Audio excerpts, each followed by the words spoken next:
Welcome to VD Learning Academy. Welcome to the segment of the tax suite.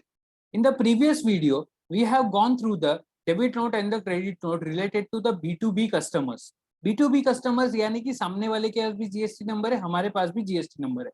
जैसे कि पिछले video में हमने देखा था B2C के बारे में, तो हम ये वीडियो में B2C को इन डिटेल डिस्कस करेंगे। अब यहाँ पर जैसे जैसे मैं आपको वापस पोर्टल पे लेके जाता हूँ, पोर्टल पे हम यहाँ पे इस तरह से लॉग इन करेंगे। ओके और यहाँ पर हम यहाँ पे सिलेक्शन करेंगे about the period, will select the period. Okay then will select prepare online.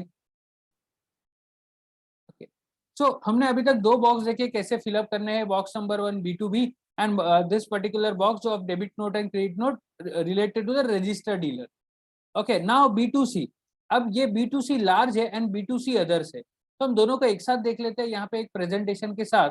Okay तो B2C लार्ज यानी कि अगर आप इसको इस तरह से डिवाइड किया गया है, यानी कि B2C पहले तो URD यानी कि अनरजिस्टर्ड डीलर, अनरजिस्टर्ड डीलर यानी कि सामने वाले के पास जीएसटी नंबर नहीं है, no GST number with the customer. यानी कि मेरे और आपके जैसा अगर एक व्यक्ति कहीं पे दुकान में माल लेने जाता है, हमारे पास जीएसटी नंबर नहीं है, तो हमारा कैटेगरी किस में होगा? B2C में होगा, तो हमारा बिल जो है B2C के अंदर जाएगा।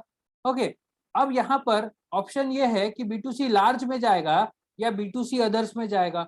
अब ये क्या है लार्ज और स्मॉल का फंडामेंटल? बहुत ही सिंपल है, लार्ज मतलब बड़े पार्टी।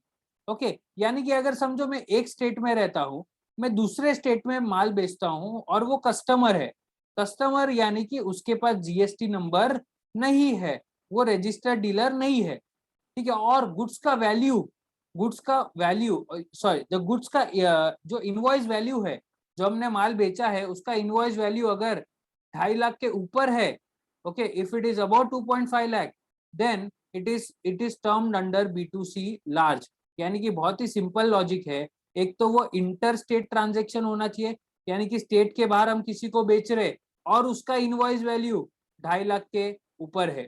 अगर उसका इनवॉइस वैल्यू 2.5 लाख के नीचे है तो वो B2C में आएगा।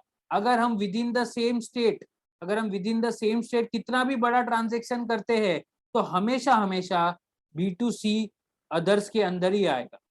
ओके B2C लार्ज के अंदर कब जाएगा? जब एक तो कंडीशन नंबर 1 क्या है, एक तो इंटर स्टेट है, स्टेट के बाहर है, दूसरा वहां पर जो इनवॉइस वैल्यू है वो 2.5 लाख से ऊपर है, इट इज अबाउट 2.5 लाख। अगर वो B2C में है और स्टेट के बाहर है बट 2.5 लाख के नीचे है तो वो यहाँ पर आएगा।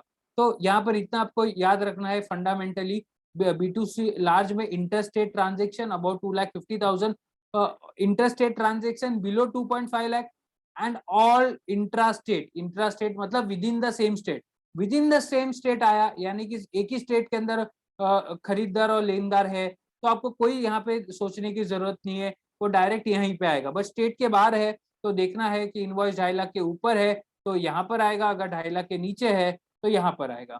तो बहुत ही सिंपल है यहाँ पर fundamental of B2C others.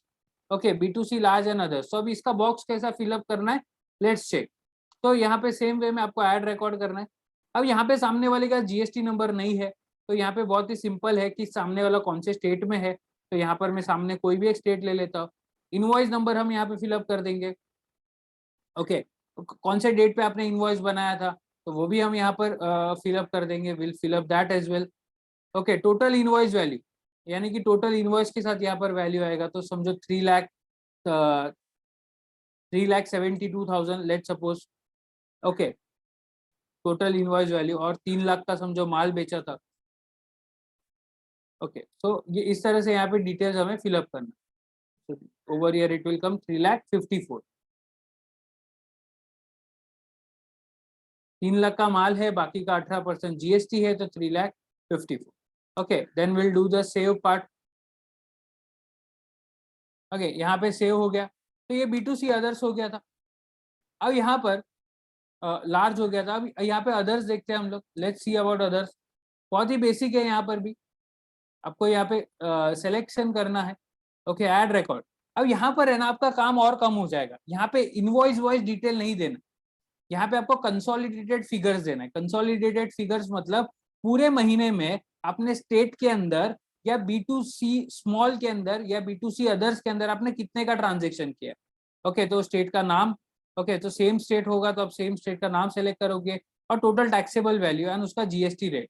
Okay, बस आपको इतना ही चीज फिलअप करना है।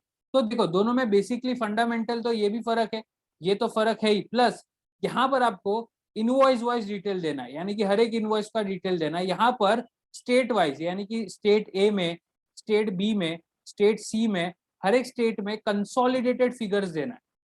कंसोलिडेटेड फिगर्स मतलब यानी कि टोटल देना है पूरे महीने का, कितना हमने स्टेट ए में बेचा, स्टेट बी और स्टेट सी में। यहाँ पर आपको इनवॉइस वाइज डिटेल्स देना है।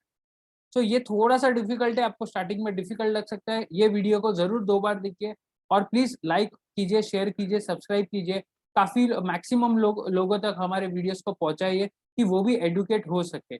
So that's from my side, that's from VD Learning Academy, a segment tax suite. Thank you to everyone. Happy learning.